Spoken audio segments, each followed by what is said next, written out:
Donc nous ne sommes pas totalement niais en Occident sur cette question-là. Ce qu'il y a, c'est que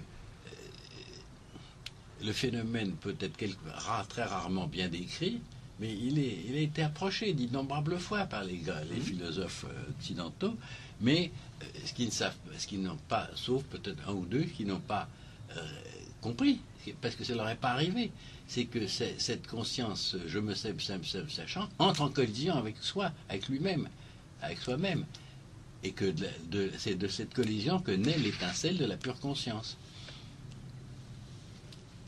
Alors ça n'est pas très, ça semble peu logique et peu rationnel ce que je viens de dire, parce qu'on définit une chose comme naissant de sa rencontre avec elle-même. On sent qu'il y a quelque chose où on viole les lois logiques. Bah tant pis, on la viole. Hein. C'est descriptif, c'est comme ça que ça se passe. Il s'agit d'entrer en collision. Ce que je suis doit pour accéder à l'être, ce que je suis. Ce je suis doit entrer en collision avec lui-même. Donc il ne suffit pas d'être, il faut se devenir.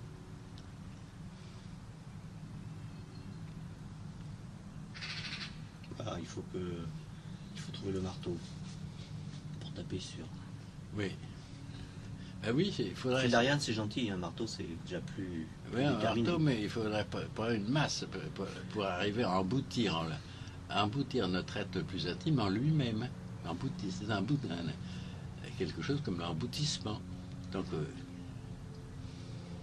il y a la collision et l'emboutissement, et là, c'est là où se passe l'essentiel. L'événement essentiel ou le non-événement essentiel se met en place à cet instant précis.